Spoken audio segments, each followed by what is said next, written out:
Hello, it's Wednesday night. This is Yisrael Live. I'm your host, Alexander Menashe, and my co-host here is Joseph Cohen.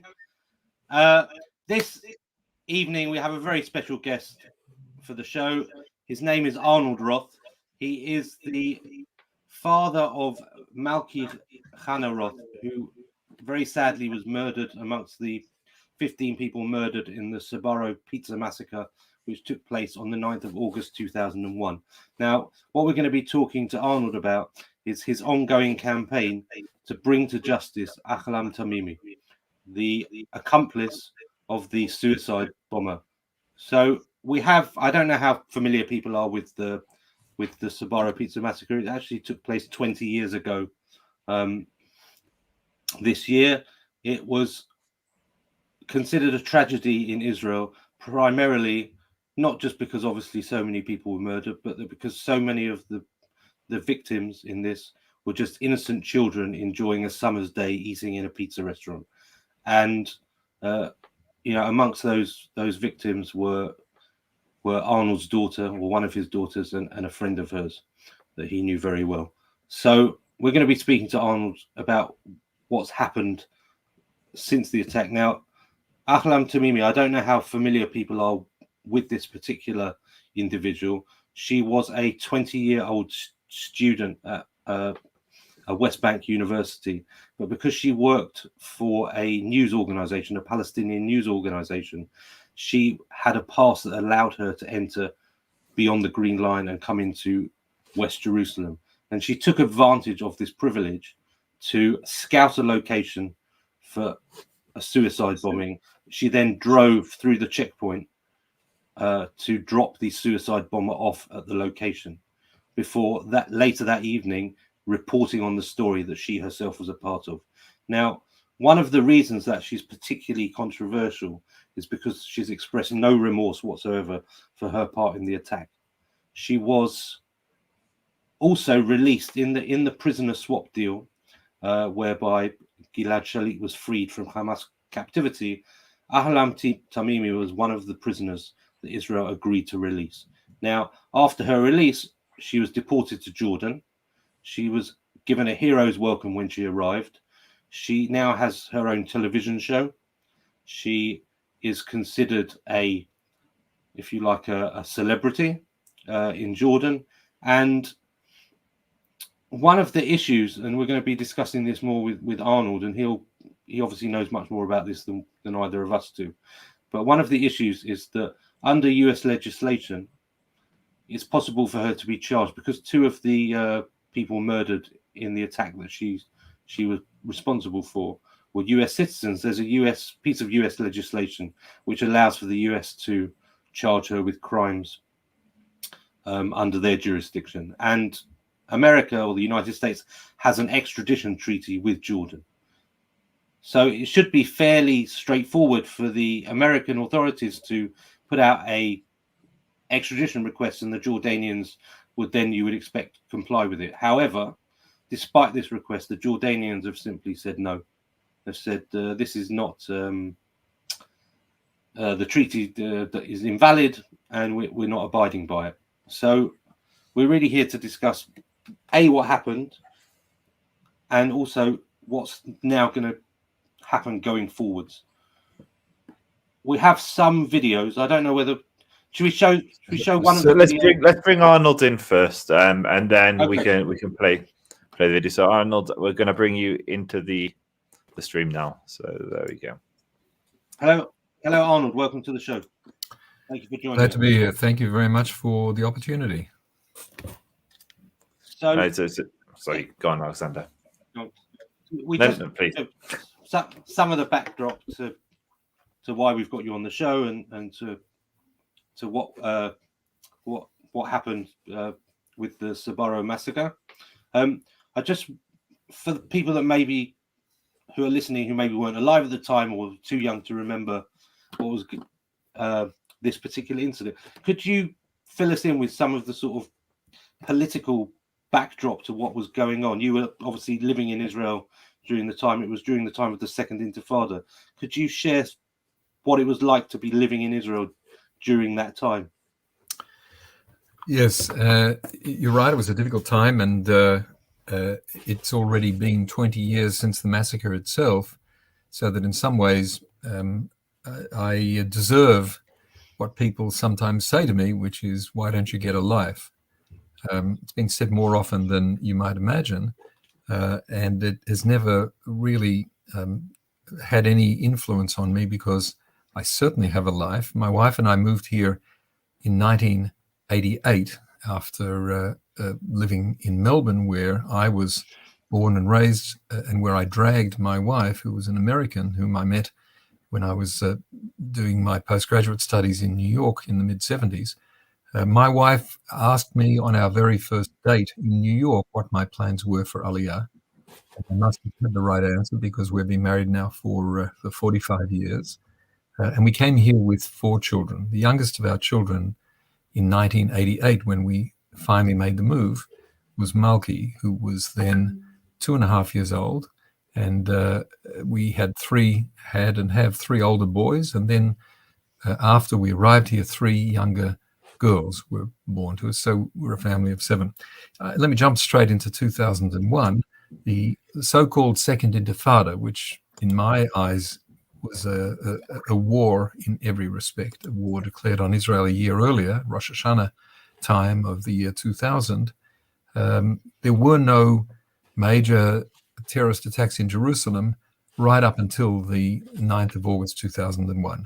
So that on that day, which was the day that the Sbarro pizzeria, which was then in the center of Jerusalem, was targeted for bombing and was the scene of a massacre in every respect, there were no guards at any doors. We didn't have that practice at that time. Thankfully, we don't have that practice today, because the need seems to have passed, and the people take peace pretty much for granted. But and we did then too. We took peace for granted. There had been some terrible massacres that had taken place only a few weeks earlier, in particular the attack on a Friday night discotheque on the Tel Aviv foreshore, a club called the Dolphinarium, and some others as well. It wasn't the first terrorist attack, but this was the first one in Jerusalem, the first massive one in Jerusalem. What you've said up until this point, Alexander, was right.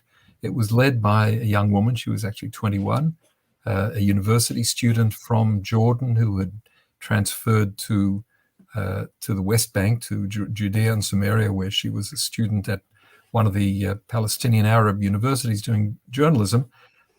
It's often said, and you're not wrong in saying it, that she used her journalistic credentials to get in and out of Israel. But the fact is that every day, then and now, tens of thousands of Palestinian Arabs do exactly what she did. And my sense has always been that she just made that part up. There's a lot of self-aggrandizement in this woman's life.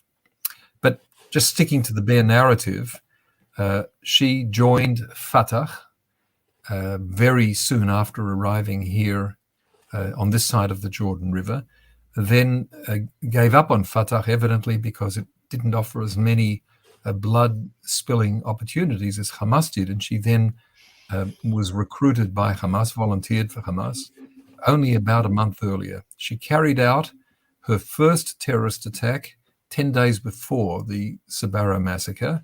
She brought a booby-trapped bomb, booby-trapped beer can, an exploding beer can, which she put into the supermarket that used to be in the basement of what was known for many years here as Hamash Bir Letzarchan, a department store which has since moved to a different location on the very busy King George Street. Walked into the supermarket, placed the beer can there. It exploded. No one was killed. She subsequently said that it was a massacre and that the Zionists were hiding the reality, and has really had a track record of making things up. But the reality that she was at the heart of is hideous. So 10 days after the failed attempt in the Hamash Bir supermarket basement, she traveled from Ramallah with a human bomb, a young man recruited for that purpose, a young man from a wealthy family, guitar case on his back. They traveled together by bus and then by taxi. They passed through the Kalandia crossing just on the north side of Jerusalem. No one bothered them. They weren't asked to show what was inside the guitar case. That would have really put the entire mission at an end. But they continued on into the center of town. They arrived at Damascus Gate. They walked from there through the center of Jerusalem with no one bothering them. They arrived at the center of town here, which is the corner of King George and Jaffa. And that's where the pizzeria then stood. Today it's a cafe, it's a Naaman bakery. She left him there after instructing him on what he ought to do, which is walk into the pizzeria. It's filled with children. I have spent days making sure that this is the busiest site in town for children, Jew children. You walk in there and good luck. She's repeated versions of what I've just said over and again because she's become a famous media personality, but that came later.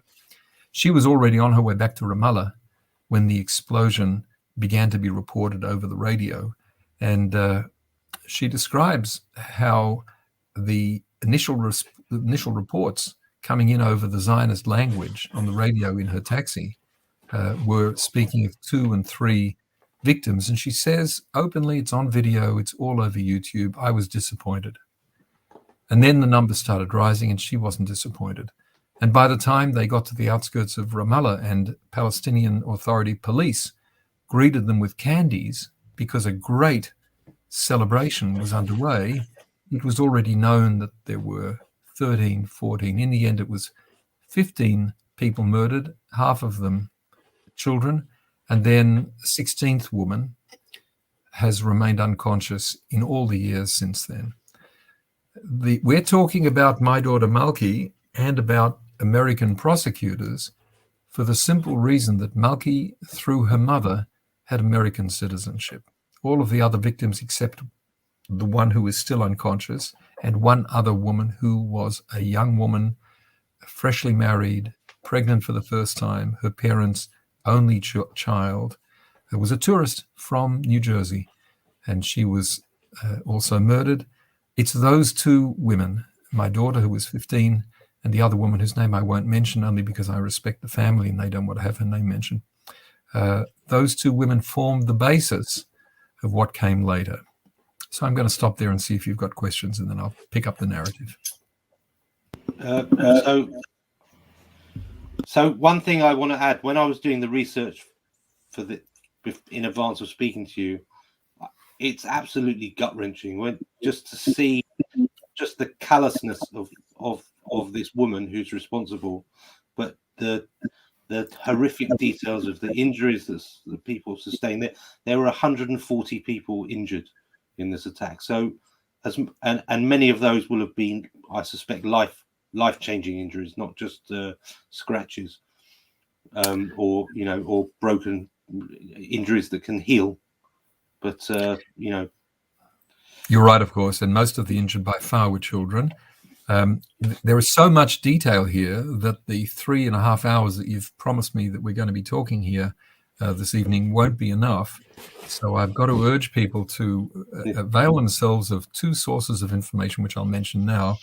One of them is the blog that my wife and I write, which is called This Ongoing War. If you simply write down the 3 words, This Ongoing War, with no spaces, you'll get to our blog. And the other is the website of the Malki Foundation, which obviously commemorates the life of my daughter.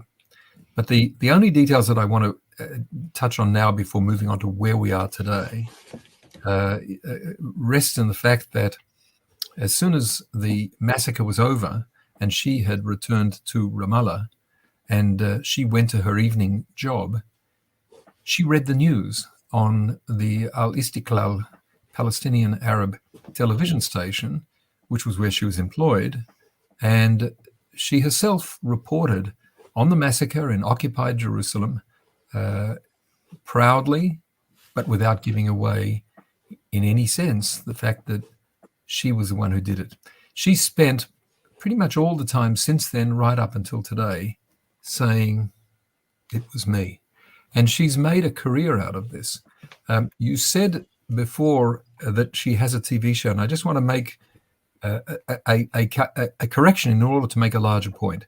She had her own TV program starting in, well, let me go a step before that. She was freed in the Shalit deal of October 2011. That was 2 days ago. It was exactly 10 years.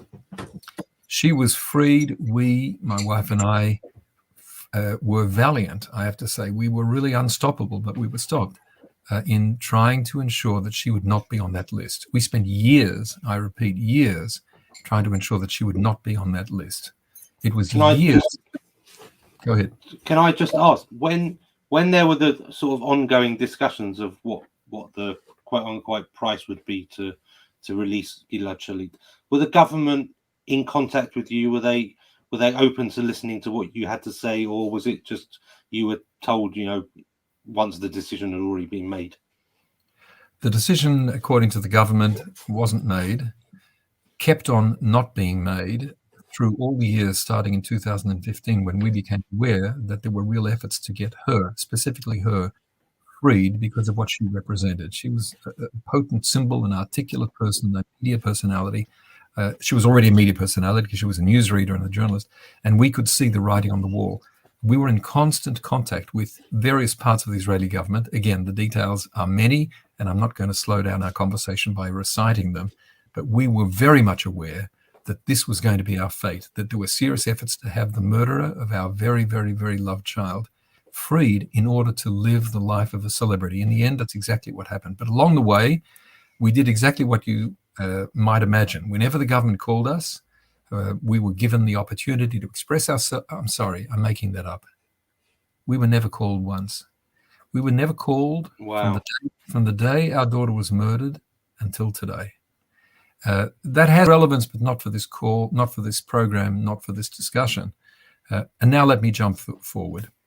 So she was freed. She was one of the 1,027 terrorists, all convicted, more than half of them murderers or attempted murderers, who walked free as the consideration for the freeing of the hostage Gilad Shalit, who'd been in the hands of Hamas for more than 5 years.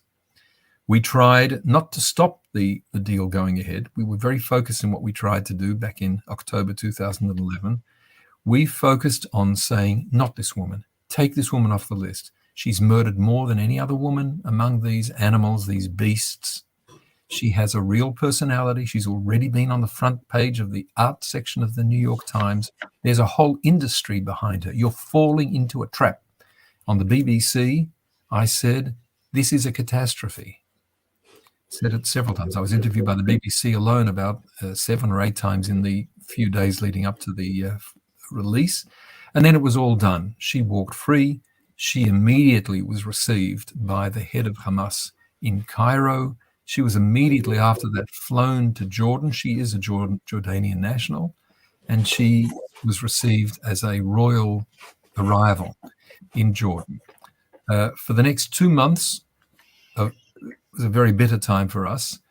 Things just got worse and worse until in February, we learned that she had just started having her own TV show. She was about to that weekend, called Breezes of the Free. And for me, that was the straw that broke this camel's back. I couldn't restrain myself. But I'm not a wild man. I didn't pick up a gun. I picked up the phone and made a booking on a flight, and I went to Washington. I became aware, and crime is not my field. I've been a lawyer for many years, but I don't do anything in the area of crime.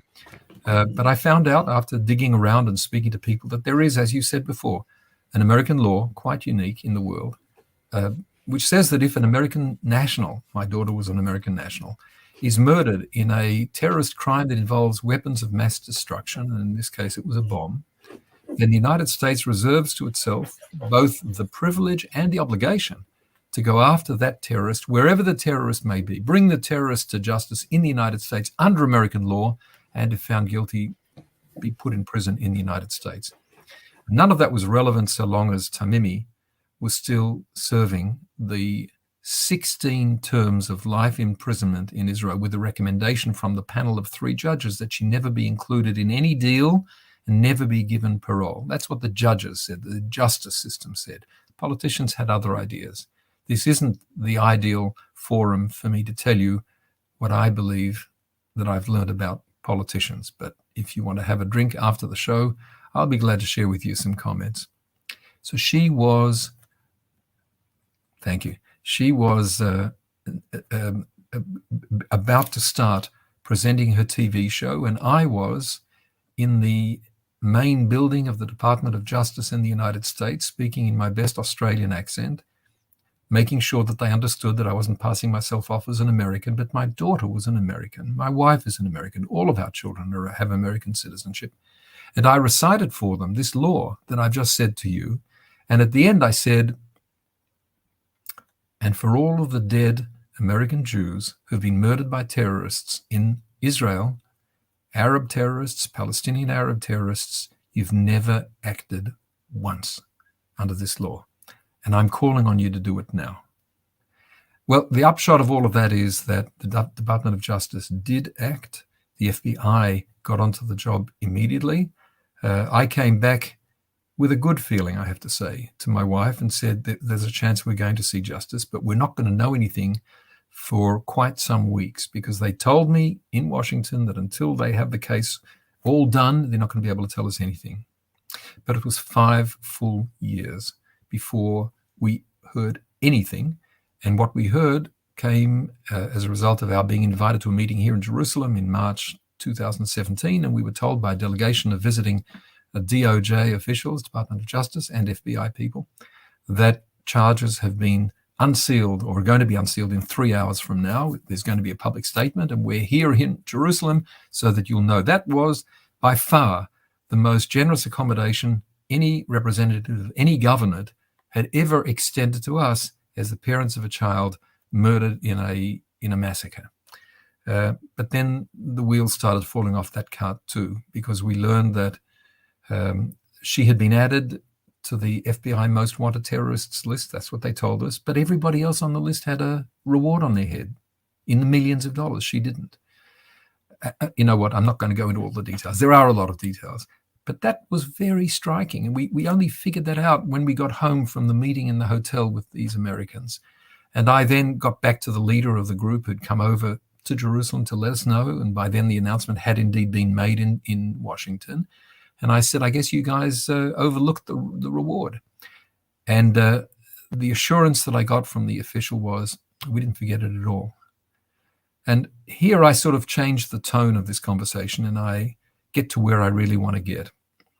The State Department of the United States of America has run interference at every stage in this prosecution from that day, and probably before that day, until today.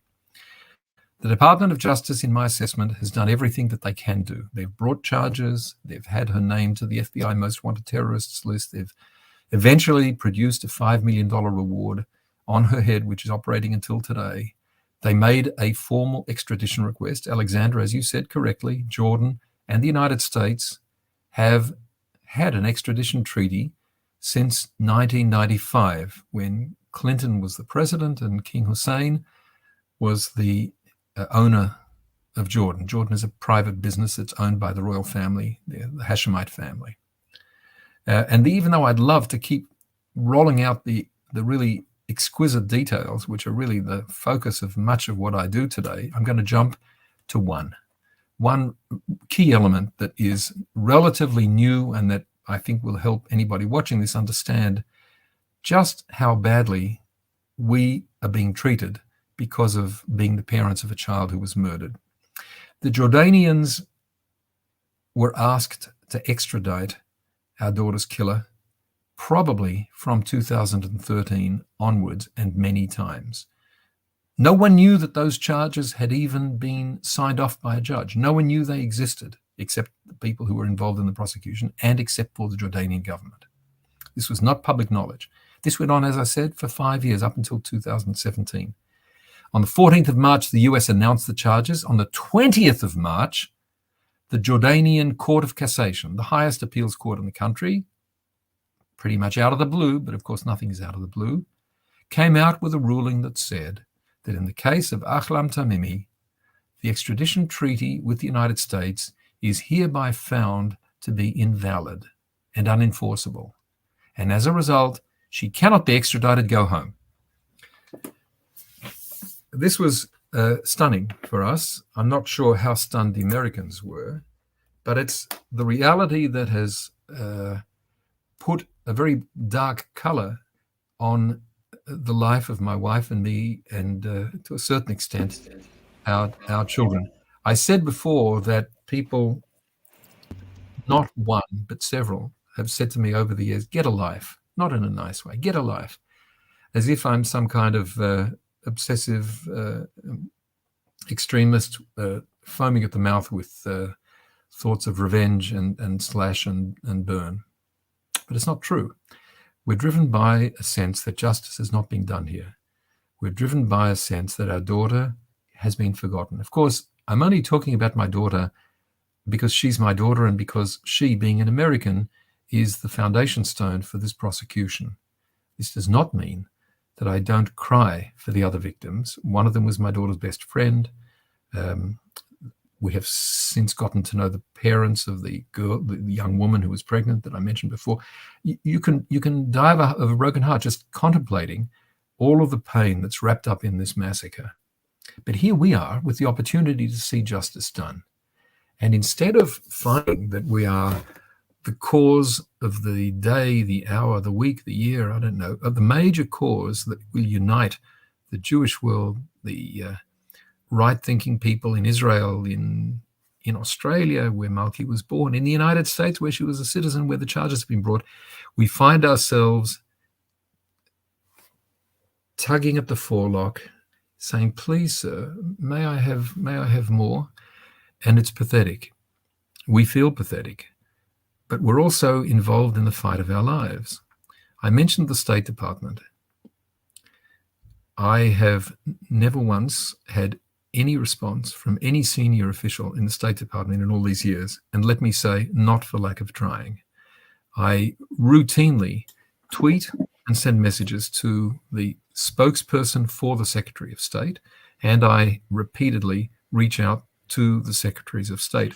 There's one Secretary of State that I want to mention here, not out of any, and you won't know my politics. No one watching this knows my politics, and this isn't about politics, has never been about politics. It is about Zionism. It is about the right of Jews to be living here. But more than anything else, it's about justice. So the Secretary of State that I want to mention is the one who I keep getting told is the best Secretary of State there ever was for the Jewish people, and his name is Pompeo. When Mike Pompeo was here on his victory lap before the Trump government came to an end, I'm speaking of November last year, my wife and I, out of extreme frustration, having never gotten a single response from him or his ambassador or any of the representatives of the State Department who ought to be engaged with us, took a large advertisement, between a third, it was about a third of the front page of the Jerusalem Post. Front page. We knew that that is the English language newspaper that most visiting officials read when they're having breakfast. He was having breakfast in Jerusalem that morning. And when he saw that advertisement, which started out with the words in Hebrew, first of all, tzedek, tzedek, tirdof, justice, justice, shalt thou pursue. And it's probably known to some people watching this that Mike Pompeo is a religious Christian who takes a very strong supporting position in relation to Israel. He looked at it and he said to one of his officials, go call the Roth. And I'm sorry, I'm making that up too.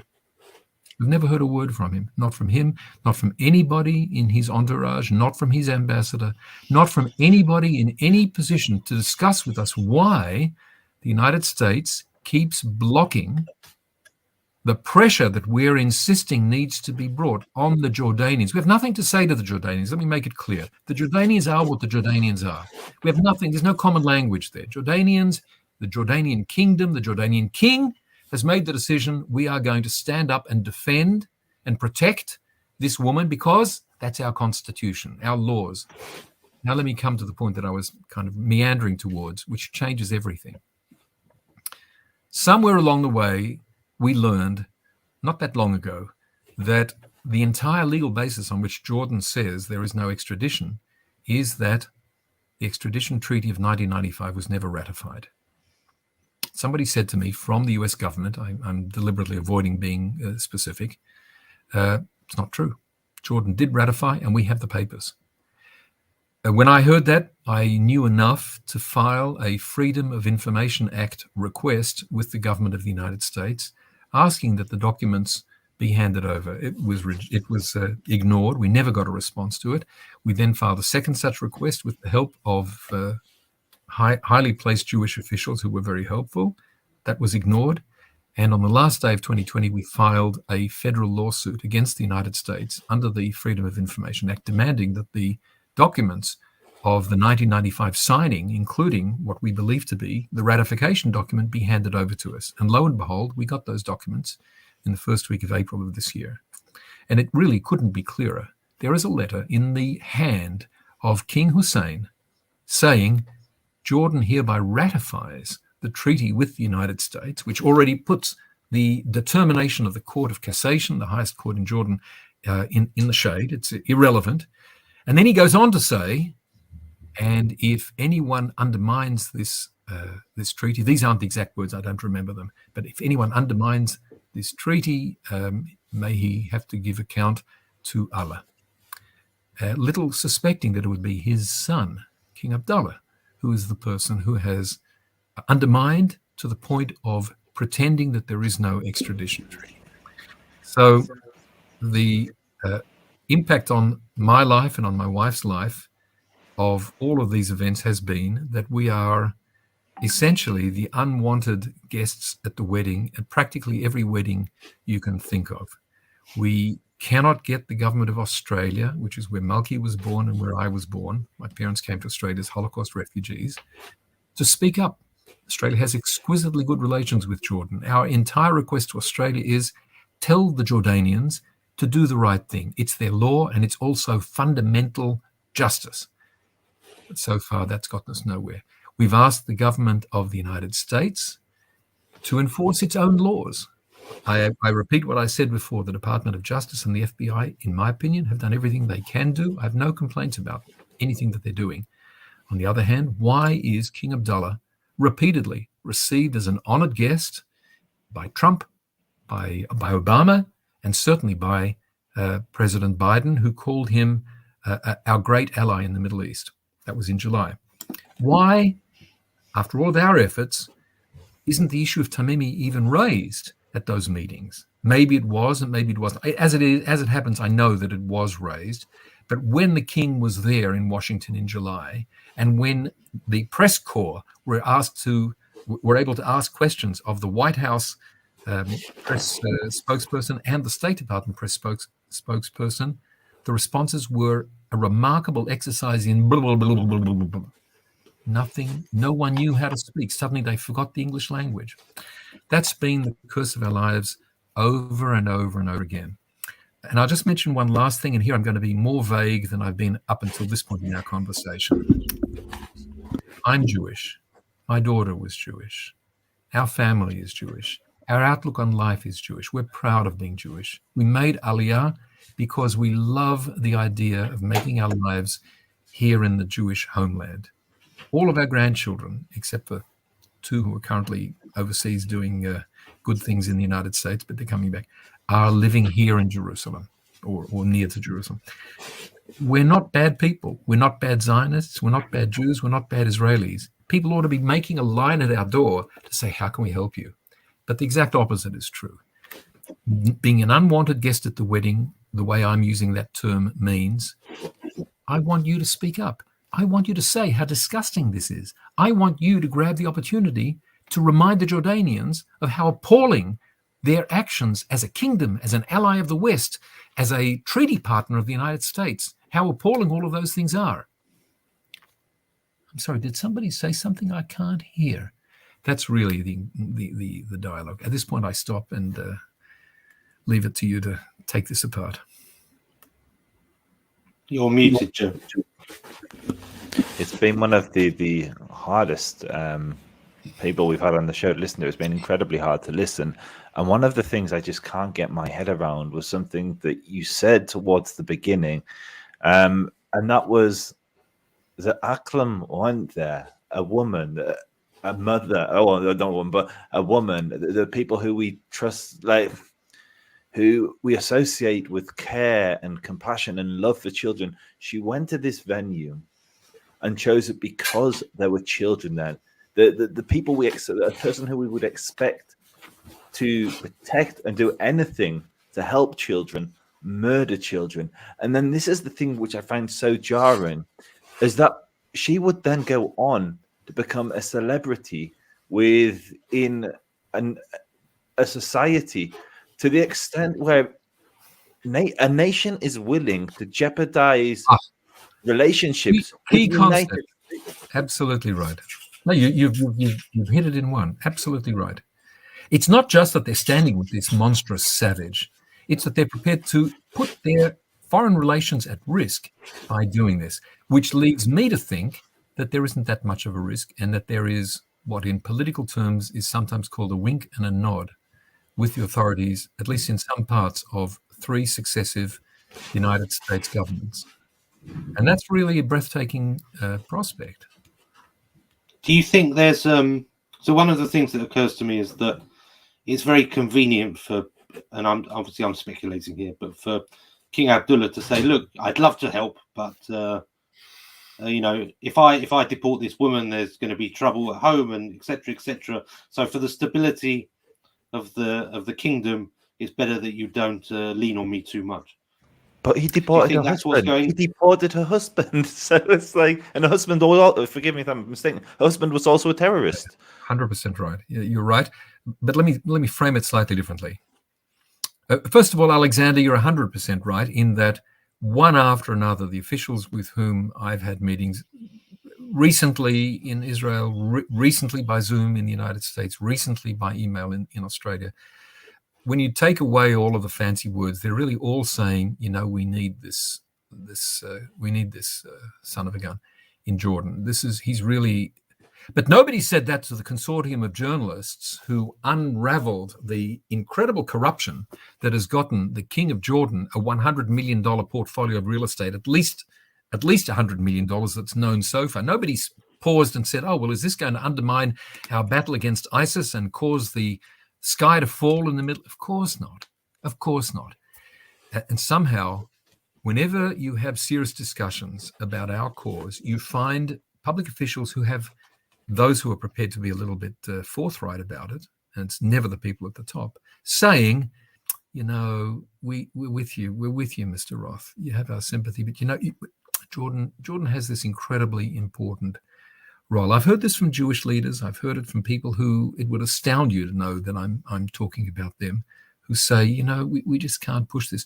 But at the end of the day, what they're really saying is, you know what? We have a lot of issues. This is a dead Jewish girl. Go get a life. Now, that's not a nice thing to say, not about myself and not about them, but it's the truth. There is a certain moral deal people are prepared to make, which says, my heart is breaking, my tears are welling up in my eyes, and I'm really having a hard time controlling myself. We really don't, we can't really stop. We can't really do what you're asking us to do because the security and blah, blah, blah, blah. And I'll even quote one of the senior officials. Now, at this point, I've got to stop and just make sure there's no doubt I'm a Zionist. I'm here because I'm passionate about I'm here because my wife, the only woman I've ever been serious about, said to me on our very first date, are we going to go and live in Israel? Are you planning to go and live in Israel? None of that is up for negotiation. But I make a real distinction between the ugliness of political chicanery and cold-hearted deals that are done totally contrary to the principles of justice, and in Israel's case, to the determination of the criminal courts who sent this woman away for 16 life terms and then released her along with 1,027 other monsters. And I say, one question. Yeah. Sorry. It might be the new prime minister and the foreign minister. Were they in office at the time of the original Shalit deal, or did they come a couple of years later? I don't remember. I just wondered whether there was any difference now that there's a new administration, whether anybody's from the Israeli side. I got to make 2 statements by way of answering you. The first is that people at the level of the prime minister and the foreign minister and the best friend of the prime minister and the supporter of the foreign minister never make statements. They just ignore our issue. They ignore. But to the extent that you've asked a concrete question, the answer is that, yes, Naftali Bennett, who's currently the prime minister, was in the government at that time, in the Netanyahu government. I have to say I don't remember if Yair Lapid was. I think he was in the Knesset. I don't believe he was in the government, but I might be wrong. In any event, I can say, and I say it deliberately, and let me be clear about this. I have tried and continue to try to engage with the Prime Minister and the Prime Minister's office and the Foreign Minister and the Foreign Minister's office. And I intend to continue to keep trying and have a lot of good connections. And there are certainly people who are with us, and there are lots and lots of people who are not with us, even though they're not opposed to us, but they don't help us at all. And I'm not going to mention the name, but when David Horowitz, who's the editor of the Times of Israel, wrote the definitive report on the things that I'm talking about here in April or May of 2020, he wrote an excellent first-class expose of the battle that Frimet, my wife, and I are conducting, and the walls that we keep encountering. It's a very serious piece of writing, and if you search on Times of Israel for Malki, Roth, M-A-L-K-I, Roth, you'll certainly find it. I should have had the URL here in front of me, but I don't. We'll link it in the description. We've already got the petition in the description. We've got the foundation in the... so actually, when we started this show, there were, I think, 10,000 signatures. I think, 16,028 signatures. So hopefully by the time we've pushed this, and we'll continue to push it, we'll get a few more signatures on the petition for the extradition. And we'll maybe move on to the foundation towards the end of the interview, but we've also linked that, and we'll make sure that we find the Times of Israel piece, and we'll link that as well so people can read that.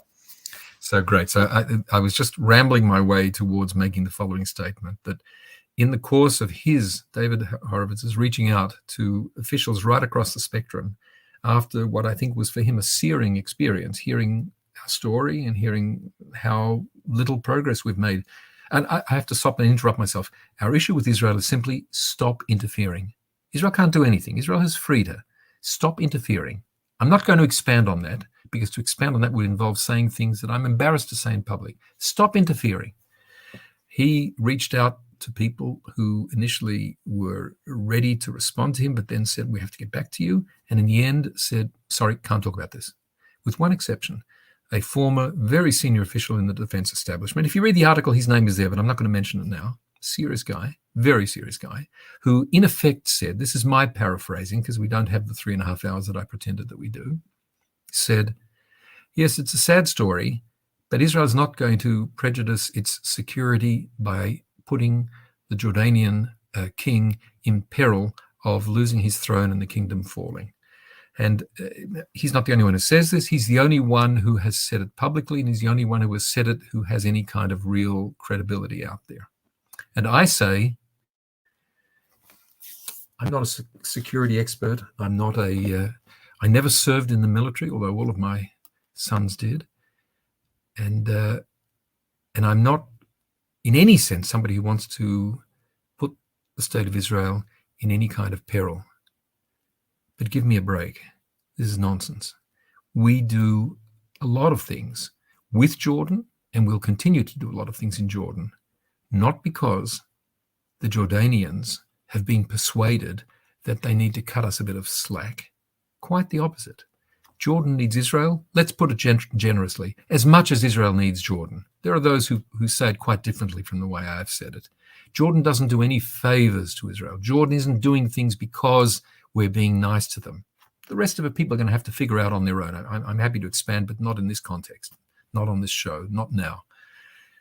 Jordan is getting an easy ride for entirely narrow political reasons. Again, I'm not going to expand on it. I do believe that with the current leadership here in Israel, our chances are better than they were under the previous leadership for the last decade or so. On that subject, I'll simply say everything that a person who is the head of a country ever needed to know about what you do when the terrorists come calling and make demands on you, if you were a prime minister or a president or a pope, is in a book written by Bibi Netanyahu. He wrote the bestseller. In essence, it's the dummy's guide to being the head of a country when the terrorists come calling. He wrote it in the mid-90s. It was a big success and made him a lot of money. The very first time in his entire political career that he was faced with that question, he did the exact opposite. And he has never gone back to explain what can't be explained. The abandonment of principles that put him in the position that he was in. And I interrupt myself in order to make the point. I'm not speaking out of any political position. I have no politics that I want to share with anybody, and certainly not about the state of Israel, and certainly not about washing dirty laundry in public.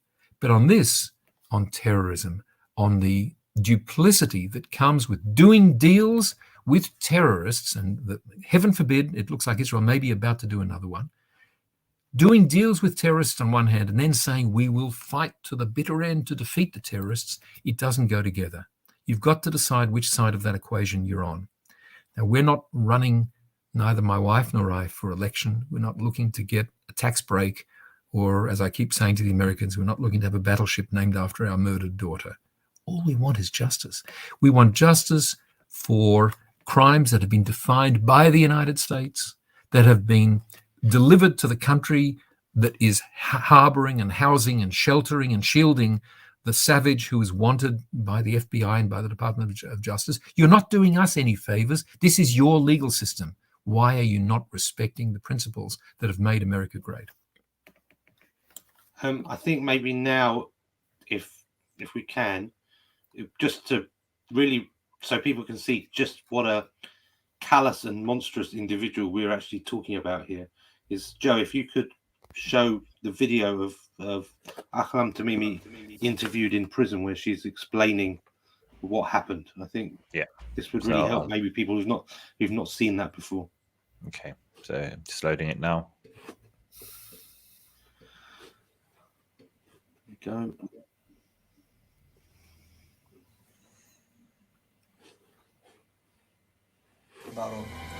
أنا كانت خلال 9 أيام قمت بدراسة الموقع بشكل دقيق جدا، واخترته بعد أن درست العدد الهائل الذي يرتاد هذا المطعم، مطعم سبارو. كانت مهمتي فقط اختيار الموقع وتوصيل الاستشهادي، التخطيط للعملية بشكل عام، لكن تنفيذ العملية كان على الاستشهادي وليس علي. فأخبرته أن يدخل إلى المطعم، أن يتناول وجبة، وبعد ذلك بعد ربع ساعة أن يقوم بتنفيذ العملية الاستشهادية. وأنا بدوري يعني حققت لهذا الاستشهادي الحياة التي يريد. לא חשבת על האנשים שהיו בתוך המסעדה? הילדים, המשפחות? لا. את יודעת כמה ילדים נהרגו בסבארו? 3 أطفال قتلوا في هذه العملية أعتقد. 8. 8.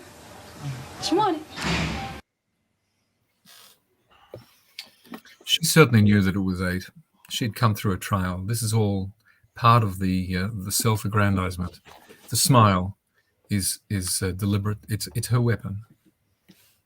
I mean, that's the thing that cuts through. That was just watching her reaction, whether it was acted or genuine, is just evil. I think there's no other word to describe than evil. There's one aspect of this that's worse. I don't want to interrupt you, but it's important for me to say what I saw yesterday. Yesterday was the day on which I looked closely at the Arabic Facebook pages honoring the 10th anniversary of the deal that set her free.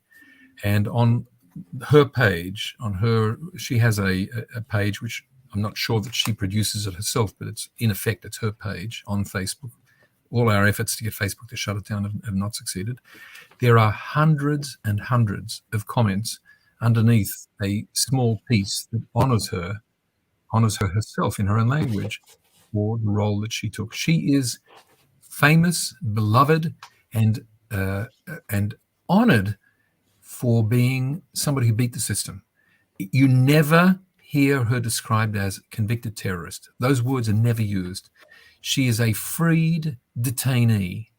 Those words are really important. Asir, unlike in Hebrew we use the word asir for prisoner. In Arabic, asir means detainee. It means somebody who is being held for reasons of who knows what, might be completely unjust.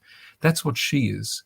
And she is honored as somebody who was detained and is now free and has served her God and her people in ways which all of us should emulate. And the message is very clear. She killed, now you go out and kill. There's something as well that on that point is it seems to be there's a tactic amongst Palestinian propagandists that when they're referring to convicted terrorists or people held in Israeli prisons, there's always this idea that they're, innocent victims of the brutal occupation. And or political prisoners. Political prisoners. Yeah. They'll never mention, that somebody is being held because, they've murdered 3 people or they've, they've incited violence or whatever it is. Or in her case, that she confessed to all the charges. That's also part of her persona. Confessed to all the charges. There was no suggestion that this was all made up. She says, "Sure, I did it." And she's, as you see, whether, as Joe said, whether it's theatre or whether it's a genuine response, she's proud of what she did. She has no remorse for any of her actions. She doesn't say, "Look, I was, I was young and naive, and they manipulated me," or etc., etc. She says, as you said, "I did it. Great job. Now you go out and do it." Right. And it's really, I mean, it's the massacre itself is heartbreaking enough, but with the sort of ongoing struggle that you have to gain justice for your daughter, it's just all the more tragic and heartbreaking. So let me just one question. Go on. I'll insert my comment, and then I it's your show. You got to ask your questions. She gets much more media than we who are pursuing justice do. Our case has been ignored totally by the mainstream media since the Shalit deal. Up until the Shalit deal, Frimet and I did, I would say, several hundred interviews with major media in the West, much of it on television, but also in important places like the Washington Post and the New York Times. Since the Shalit deal and our efforts to have her prosecuted in the United States is as if we developed leprosy. And I ask you to take those words literally. It's as if we became untouchable. And it's that's more difficult than I can explain. A major breakthrough came when Barry Weiss gave an op-ed of mine tremendous prominence just before King Abdullah's visit in July. And the result of that was that an op-ed that Frimet and I jointly wrote was published in the Wall Street Journal on the day that King Abdullah was in the Oval Office being treated as a long-lost son and our dearest friend in the Middle East. The contrast couldn't be greater. Our message was not, he's a piece of dirt. We could have easily said that because it's not that far from what we think. But our message was, this is all about justice. Let justice be done. Don't sweep this under the carpet. But it hasn't worked. They did sweep it under the carpet, and they continue to do that every day. Yeah, I do have a question, and it's related to the idea of justice. Now, there's a long-standing principle of Western justice is that you can't be tried twice for the same crime. So I'd just be interested to know, obviously it's not my opinion, but just what would you say to people who would say, look, she's been convicted in Israel. Why are you now pushing for her to be convicted elsewhere when she's been to prison and been released? So this isn't the time to tell you everything that there is to know about double jeopardy, but that's the issue that you've just raised. And the short answer of it is that double jeopardy has never applied across sovereign borders. And in any event, she's charged on entirely different charges compared with what she was charged with in the Israeli case. And the third point is the most important point. The largest and most influential law firm in the world is the United States Department of Justice. And it's filled with people who know the laws of extradition and criminal prosecution inside out. At the very first meeting that I had with them, I raised the issue of double jeopardy as, aren't you people concerned about it? And it's abundantly clear that they're perfectly aware of what the principles are, and no, double jeopardy doesn't apply. That does not stop apologists for the Jordanians, in particular a Jordanian journalist by the name of Daoud Kutab, who's well known in the West, has commented on the BBC and used to teach journalism in the United States, from raising it over and again.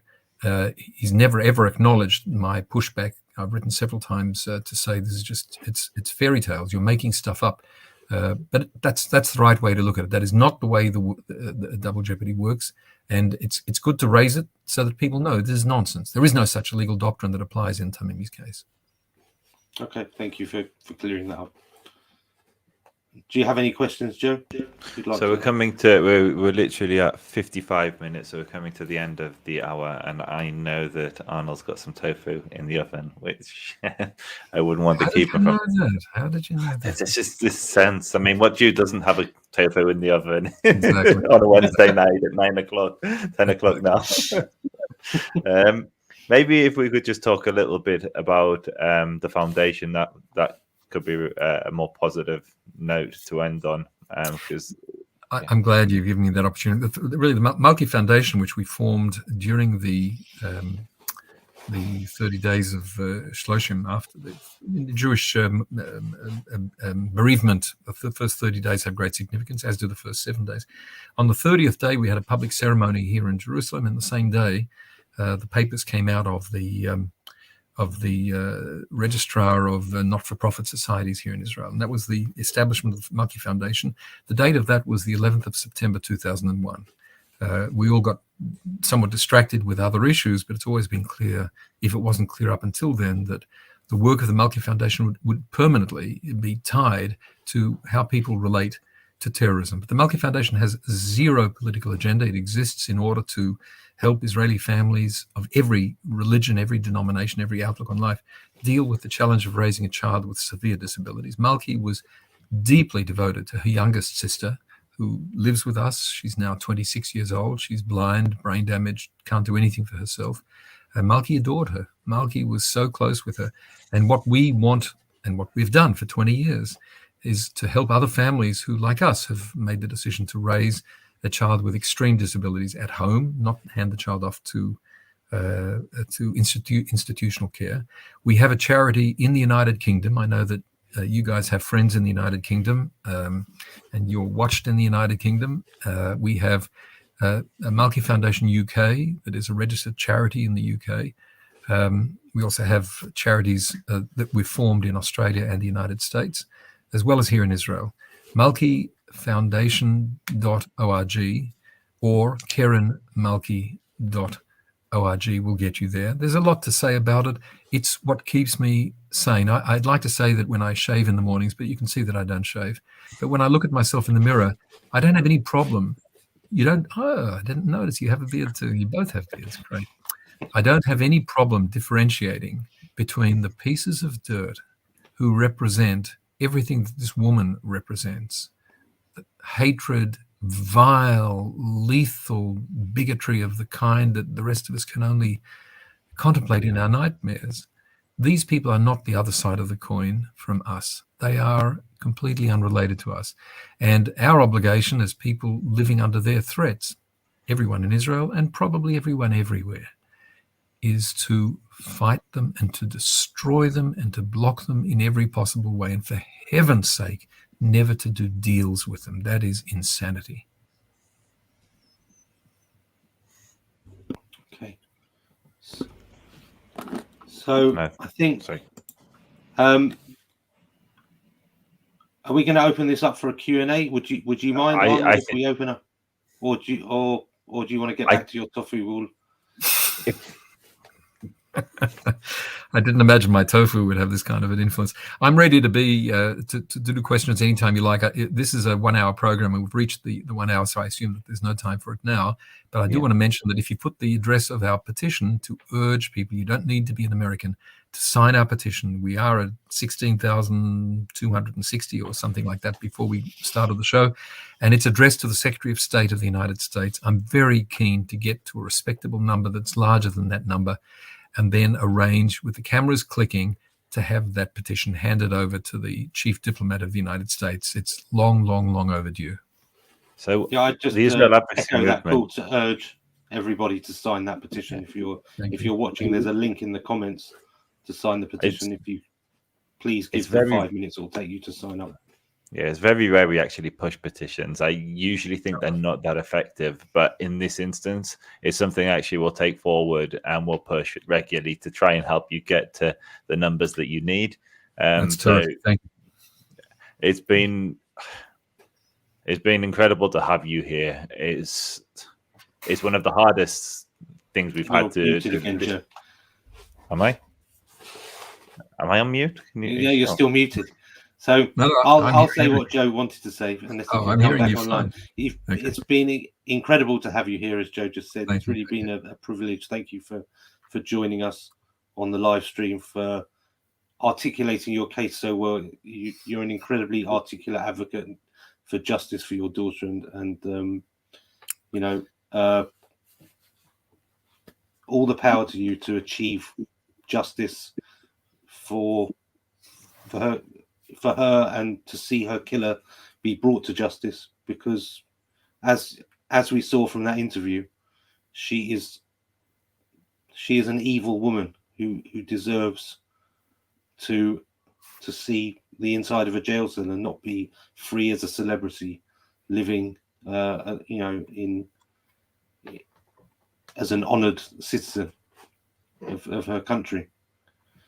Thank you very much. I just want to end with the words "Am Yisrael Chai," lest anybody think that I'm somehow soft on the issues. I'm quite the opposite. The fate that my wife and I live is that we need to focus on justice and allow people with political viewpoints to sort of draw frames around us that are often quite dishonest.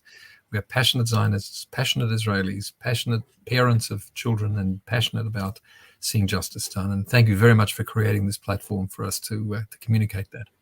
And I can't imagine anybody would question your credentials as a Zionist. I really don't think that you don't need to say that. It's a given. And so, as you said, you've had children that have served in the military. You're living there. You've suffered more than most can imagine. So it's been a huge honor. You're one of the most inspiring people we've had on the show in terms of listening to your story and what you've done. So thank you. Just as one final thing, where can people find you? I know we've mentioned it a few times, but what should they follow on social media? And we'll make sure that everything is in the links in the description. This Ongoing War is the key expression. So there's a Twitter account which is very active under that name, This Ongoing War, one word. And thisongoingwar.blogspot.com is our blog. And let that be enough. If people go there, they'll really find their way to everything else. And listen, you guys have to allow me to take you out for at least a good quality, which means Australian beer, when you come to Israel. So look forward to seeing you. And we'll share with you.